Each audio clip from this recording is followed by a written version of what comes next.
All right, we're live. Shalom, shalom. Shalom.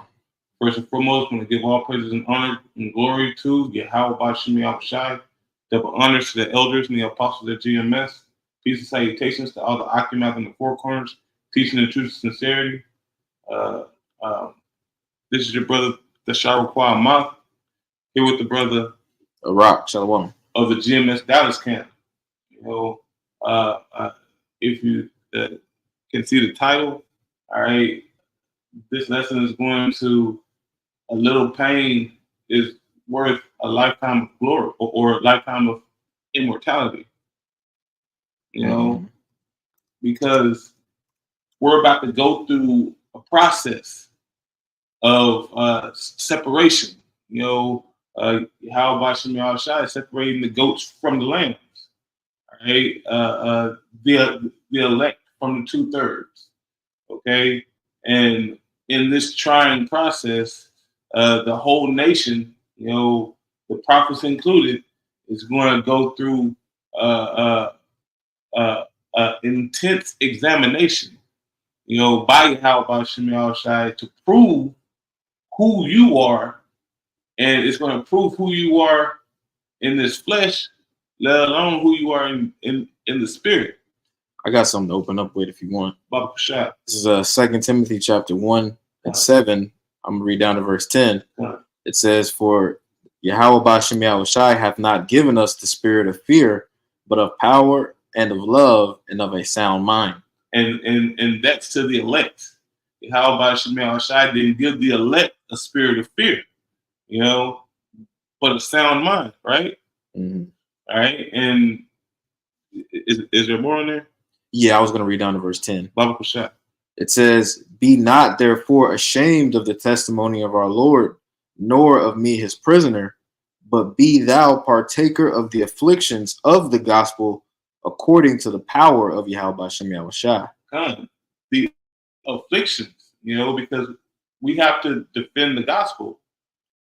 Us defending the gospel, all right, Esau, Edom, is coming down wrath on those that stand up for Yahweh Bashim Yahushai.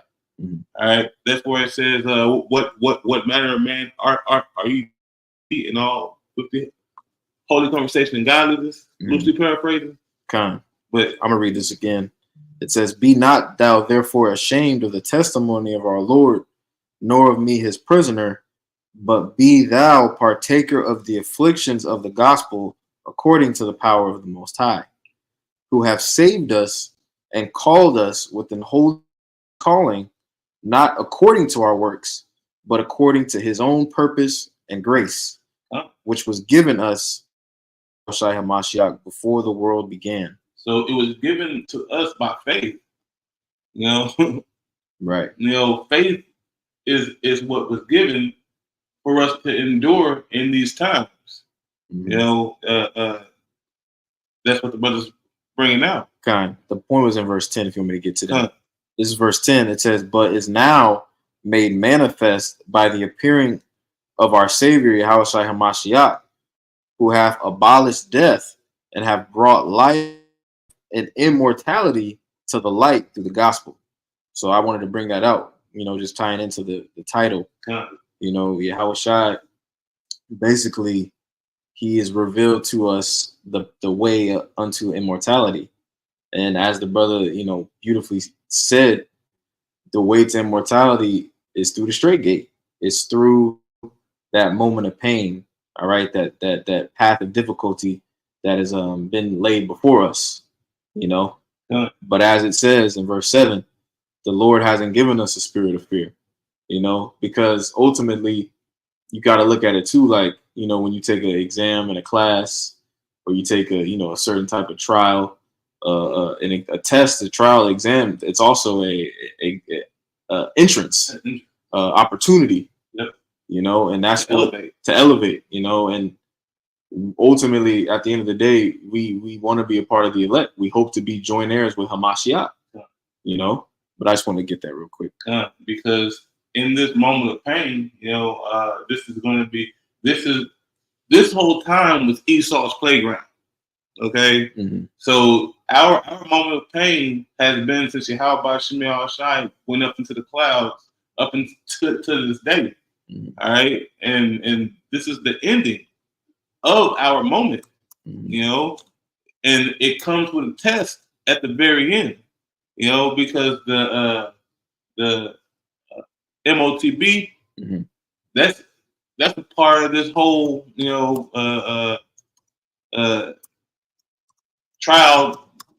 Try the whole planet Earth. Yep. To try the whole planet Earth. So in that moment, are you seeking out Yahweh Shem Shai to deliver you, or are you going to be lackadaisical in this world? Now, 2/3 of our people, they're going to be lackadaisical. They're just trying to get to the next check. They're trying to find a way to survive. What's that? If a man Salakia loses his own soul, loosely paraphrasing, it just slipped my mind. If a man gain the world and lose his own soul? Yeah, Baba Kushat. You mean to get that? Baba Kushat. Okay. This is Matthew chapter 16 and verse 26. It says, "What is a man profited if he gain the whole world and lose his own soul?" So if a man, you know, desires to stay in the slop or the crap of the world, you know, he's going to be separated from Yahweh Shem Shai, all right, and he's going to be encapsulated in his sin.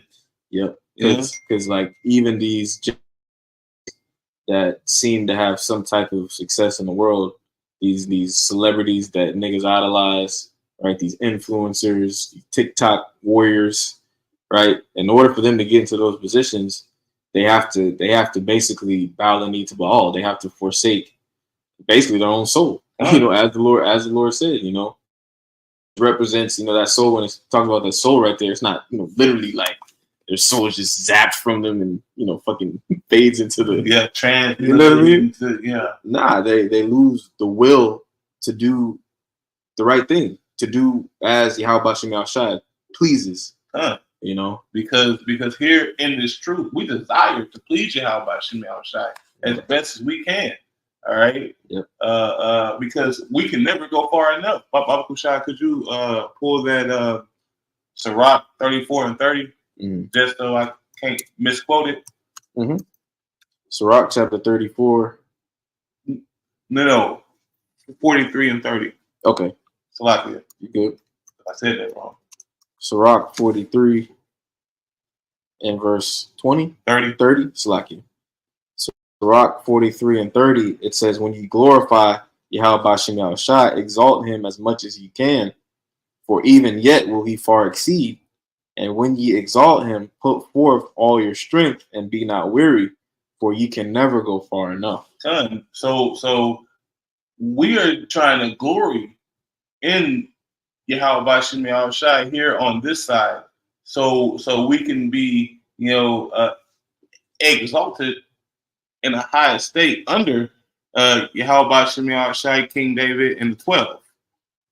Okay, Lord's will, you know, we could be part of the 12 coming back into the proper order, but we're going to have to go through that moment of pain, and that moment of pain is Esau Edom coming down with great wrath. All right, you can pull that. You mind if I read up on this? Because like you're making that point, this opportunity, because like you're going into the moment of pain that we're about to experience again, it's really an opportunity, you know. And when you read this precept that we just read in Sirach 43, it basically goes into magnifying the Lord, like ways that you can magnify Yahweh Shem Shai, and that's going to be our opportunity. You know, this is Sirach 43 and verse 28. Yeah, it says, "How shall we be able to magnify him? For he is great above all his works." All right, and the answer to that question is going to be enduring until the end, standing stiffly. All right, standing firm, not bowing the knee, man. That's how we're going to magnify Yahweh Shem Shai. You know, but I just want to touch on that real quick. Yeah, but I got Revelations 12 and Sirach 13. Fine, Baba Kushai, pull that Revelations 12 and 12, and we can bounce to that Wisdom Solomon 12 and Sirach 13. Revelation chapter 12 and verse 12, it says, "Therefore rejoice, ye heavens, and ye that dwell in them." So we should be praising Yahweh Shemi Shai in everything as we're coming to this point, and as we can see right now, everything has stacked up, through the spirit.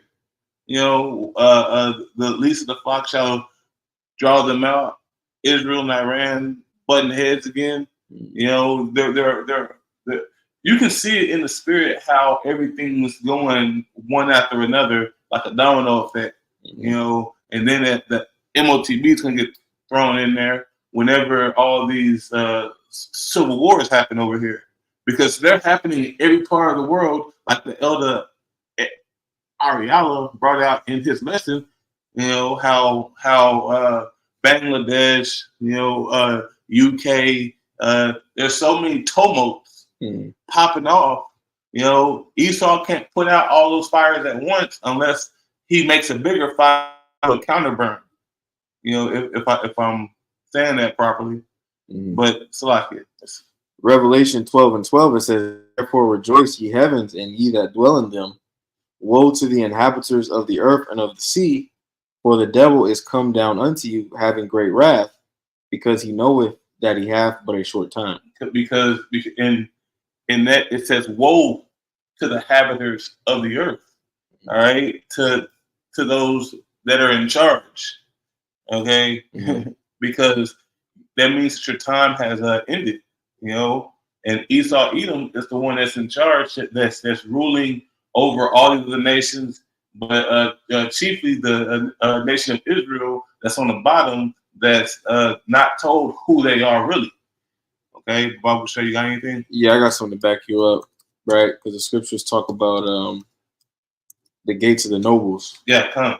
Let me get that real quick. This is Isaiah chapter 13 and 2.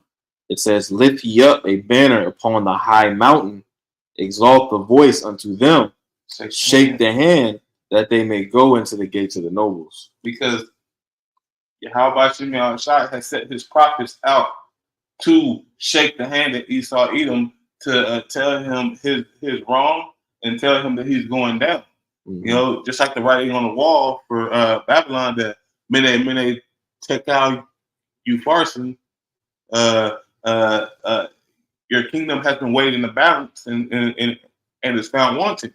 Right? So Esau is the same thing. I believe that happened to them whenever the Hadron Collider thing happened. And if I may, the scriptures talk about in Wisdom of Solomon 5, us standing up with great boldness. Yeah, 5:1. And I say that just to take a jab at fucking Ishmael, right? Because here it is. This is proof that, the nation of Israel, and then, the from Judah on down, the nation of Israel is the top nation on planet Earth, even in our lower state. Because here it is, we over here in America, under the foot of Esau Edom, and we got more. And it's all the spirit, we know it's all the Rakakudash. It's all Yahweh Shem Yahshua at the end of the day, right? But still, man, stop being a goddamn hoe, fucking Ishmael, man. Shit going on in Israel and Iran, man. Fucking grow some nuts, man. But that goes back to the testimony of Yahweh. Only the elect in the middle of the Lord are gonna have the actual cojones, the actual step up and do something. To actually step up and do something. And it's all spiritual. Because that won't be done through us. That'll be done through Yahweh Shemi Shai. Right. Okay. He's going to be the one that rises up to the praise. We're going to follow him to lead us to victory. All right. It's like I tried to get on his ass. I gotta keep gonna bring that up, because here it is. You niggas y'all got nations. Y'all got military. Y'all got militaries. You got the drone technology. You got the cave system. And then you're backed by Russia. Yeah. So ultimately, we know the time is coming where Yahweh Shem Yahshua is ultimately going to put the spirit on y'all to finally stop being a hoe. Yeah, bust a move. It's time. Yep. Through the spirit. Let me go back to Revelation 12. We didn't finish it. Bible shot. This is a Revelation 12 and 12. It says, actually, we did finish it. but I'll read it again. It says, "Therefore rejoice, ye heavens, and ye that dwell in them. Woe unto the inhabitants of the earth and of the sea. For the devil is come down unto you, having great wrath, because he knoweth that he hath but a short time." Because Esau knows that he has just a moment to get his NWO in the proper order. But how about Shimei Shaq gonna spun do that shit? Pull that Wisdom of Solomon 2 and 12. All right, because it shows that moment of pain. Just like back then, it's just like today. All right, Jake is about to go through holy hell. To get to the promise. This is Wisdom of Solomon, chapter 2, verse 12. It says, "Therefore, let us lie and wait for the righteous." Now, this is the wicked. The wicked is lying and waiting for the righteous. They're already making lists, to put brothers on, to separate and try to silence this truth. Yep, and that goes for Esau, and that goes for 2/3 of our own people, and that goes for niggas in your own family. The scriptures talk about that, how the Lord is gonna, gonna split up the family, right? Father against mother, or father against son, mother against daughter. So anybody outside of this circle, ultimately, they're lying in wait for us, man. Yeah, they are the enemy. Like a couple years ago, the brothers did the video of anybody can be an agent, right? And you just quoting the scripture, or you just being too zealous on a thing can cause division and cause someone to turn into an agent against you. All right, but we'll try to continue on that. Wisdom of Solomon 2 and 12. It says, "Therefore let us lie and wait for the righteous, because he is not for our turn." Yeah, we are not for the turn of these other nations. We're not for the turn of Esau, Edom. We're not for the turn of those that are profitable on this side. Okay, we're for Yahweh Shemel Shai, and everybody, separate. But continue. It says, "Because he is not for our turn, and he is clean contrary to our doings, he upbraideth us with our offending the law, and objecteth to our infamy the transgressions of our education." So Esau, these other nations, 2/3 of our own nation, they don't follow Yahweh Shemel Shai. They don't follow the law to the best of their capability. All right, they're only seeking out for one of their own selves. Okay, so since that's in play, and we say that they are against our power, we are against them. So it's causing that separation and that division, as the brother was talking about. Okay, but in that's going to cause that moment of pain, towards the elect. Pull that. Go to the next chapter, 3 and 1, and then do 4 and 16. Wisdom of Solomon 3 and 1. It says, "But the souls of the righteous are in the hand of the Most High, and there shall no torment touch them." See, and with that hell that's coming, that moment of pain, we're going to be exalted to being with Shemel Shai for that lifetime of immortality. Yep, the scriptures talk about before honor cometh humility, or humility coming before honor. Roughly paraphrasing, it's in Proverbs. It's a part of the process. Go to that 4 and 16. This is Wisdom of Solomon, chapter 4 and verse 16. It says, "Thus the righteous that is dead." No. Salakia. 4 and 15. Wisdom of Solomon 4 and 15. It says, "This the people saw and understood it not." They saw, the hell coming. And this is everybody. They saw the righteous standing up with great boldness. They saw how to separate themselves from the hell to come, but they didn't know what to do or how to do, because they didn't start, or they didn't start when they had liberty. They only came to Yahweh Shemel Shai in that moment of pain. I'm gonna start with verse 14. Yeah. It says, "For his soul pleased the Lord, therefore hasted he to take him away from among the wicked." And that's talking about Enoch, but that's also talking about us as well. Because he was a representation of us in these times. You know, like a lot of when you read about a lot of our forefathers, and that's how heavy the scriptures are. When you read about the lives of our forefathers, a lot of their lots on, in the scriptures were foreshadows of us, of the prophecies that we would have to go through in these times today. Like Job, David, King David, Abraham, Isaac. Yep. and Isaac was Yahweh Shai, right. Before he was Yahweh Shai, right. He had to go through that. Yep. But if you can believe it, right. Yep. But continue. It says, Wisdom of Solomon 4:14, it says, "For his soul pleased the Lord, therefore hasted he to take him away from among the wicked.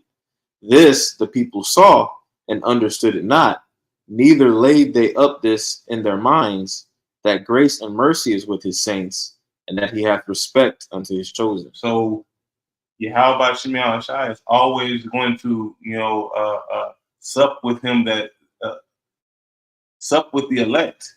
He's not going to turn away or turn aside to their cries.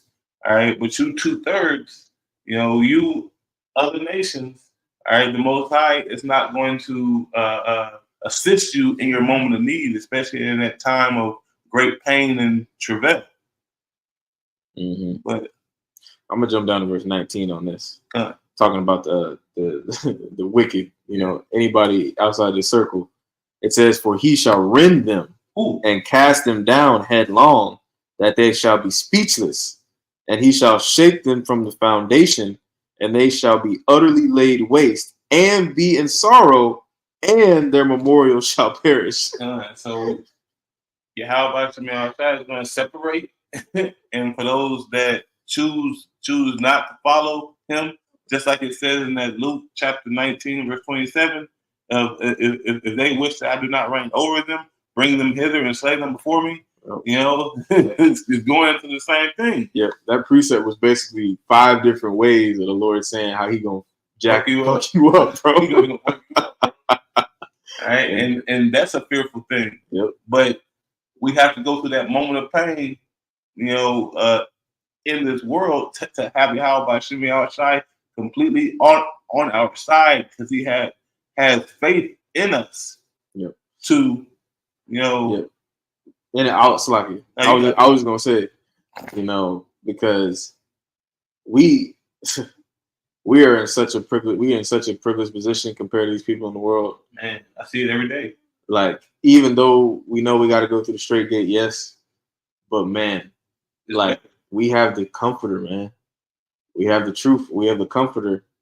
We understand when we're going through it, we understand why it's happening. And why it has to happen. Whether we're the elect or not, we understand that it has to happen, and we know what the end goal is. What the end game is? What? Yahweh Shai.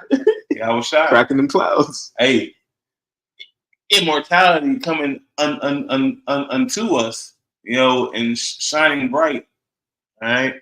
But Babu Shai pull that Sirach 13 and 12. This is Sirach chapter 13 and verse 12. It says, I'm gonna start at verse 11. Oh, so it's the wrong chapter. Let me type it in real quick. You said Sirach 13 and 12? Yeah. 12, 13, and 14 runs together. This is Sirach chapter 13 and verse 12. Because this is that moment of pain, coming into that lifetime of immortality. It says, "But cruelly he will lay up thy words, will not spare to do thee hurt and to put thee in prison." And that's from the preaching of Yahweh Shai. Esau doesn't want us to be out there on the corners, praising the name of Yahweh Shai. He wants to have full control, on everything that we do, and that's the system that we see him setting up and trying to force everybody into. Yeah, what are all those titles he gives? Disinformation, Yeah, disinformation, hate speech. You know, and America's the real hate speech. You know, but that's a lesson for another day. You know, what's the term they call when you talk about the small hats? Anti-Semitism. Yeah, anti-Semitism. You know, we can't say their names. We can't say their. So now we know who is really in charge of the beast. You know, what you got?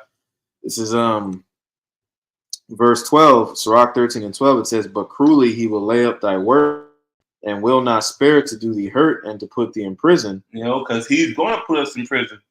He's going to put us in prison for defending the gospel. All right, that's why it says a man shall be an offender for a word. All right, but that word is power in Yahweh Shemel Shai. And if I may too, the Lord, Esau's plan is to put us in prison, you know, but we believe through the Spirit that he ain't gonna get everybody. The Lord gonna hide particular brothers. The Lord gonna deliver particular brothers. Some brothers gonna go to prison. They're gonna get broken out. The Lord gonna figure out a way to get them out. Some brothers gonna go to prison and probably still be preaching. Who knows? Might be some of the remnant in the prison that end up getting delivered.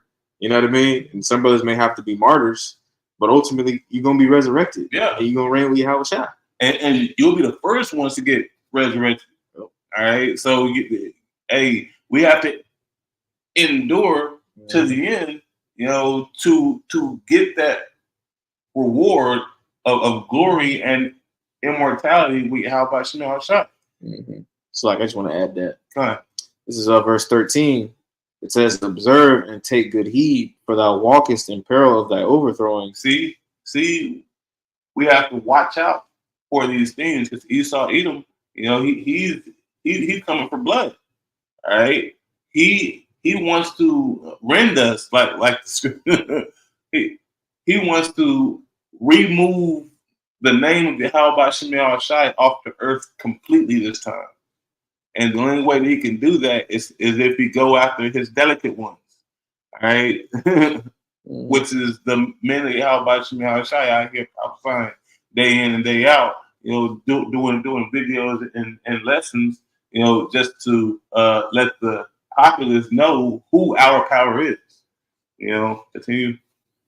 Verse 13, it says, "Observe and take good heed, for thou walkest in peril of thy overthrowing.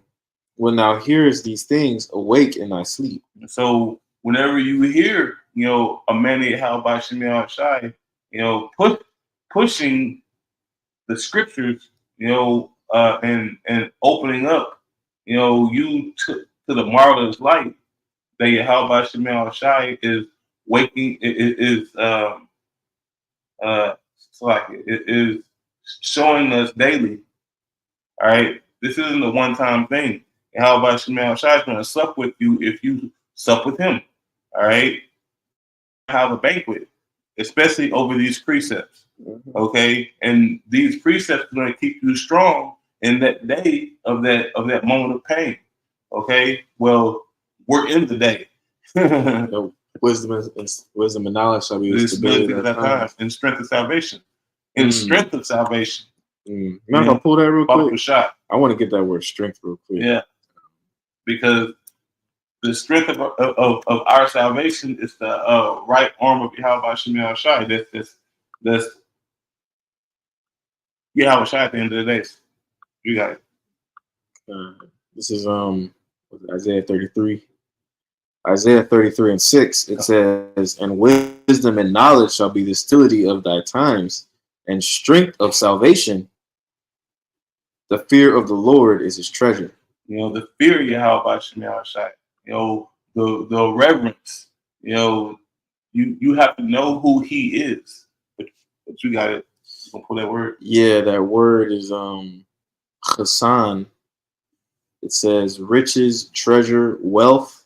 When you click on the root word etymology, it says laid up, be hoarded, to be stored. So let me read that precept one more time. Salaki. It says Isaiah 33 and 6. It says, "And wisdom and knowledge shall be the stability of thy times, and strength of thy salvation, right? And that's the spirit, man, because it's almost like it makes me think about Noah, right? How while he was prophesying, he was simultaneously building the ark. You know, he wasn't just prophesying; he was also building. You know, he was that was him storing, storing up that was his treasure. Because ultimately the ark was what's the salvation? Was his vehicle of deliverance. Yeah. You know, and what we're doing in these times is we're prophesying, but what y'all don't see when the camera goes off is brothers are building each other up. Brothers are getting built up in the spirit. And when that time comes, we gonna have to trust in what the Lord told us to build, you know? Hey, and that's whenever the real faith of this whole thing of ours, comes into fruition. All right.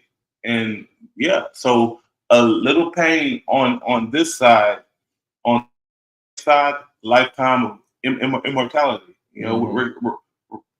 We know through the prophets and through the precepts that this will come to the nation of Israel. Yep. All right. Do you believe it? Yep. Do you have faith in it? Yahweh Shai asked, will I find faith on the earth whenever he returns? And that's only the men that sigh and that cry for all the abominations that are done in the midst thereof, inside this place, Babylon the Great. Okay? But hey, you got anything else? I just want to say, and I might have to do a side lesson on this. Just imagine how Noah felt when he was in the ark during the flood. And then imagine how he felt when he got off. Man, and had that first little bit of wine. Man, hey, it was victory. Yep. It was victory. So, that's how it's going to be. Whenever the elect is beamed up into the chariots and they have that family reunion feast, okay? The crowning ceremony. Yeah, the crowning ceremony talks about that Wisdom of Solomon 5 and 15, I perceive. 2 as well. Yeah, because it's going to be such a grand old time, that Jake's going to be having with Yahweh Shai, with Yahweh Shai. Both of them going to be there. Then they're going to come down and exact judgment on this bitch. And that's going to be a part of the celebration. But hey, Salakia, if you ain't got nothing else, I ain't got nothing else. We want to give all praises, all glory and honor to Yahweh Ba'Shem Yahushai Ba'Shem Kakodash, the Wada for listening, and Shalom. Shalom, Akim.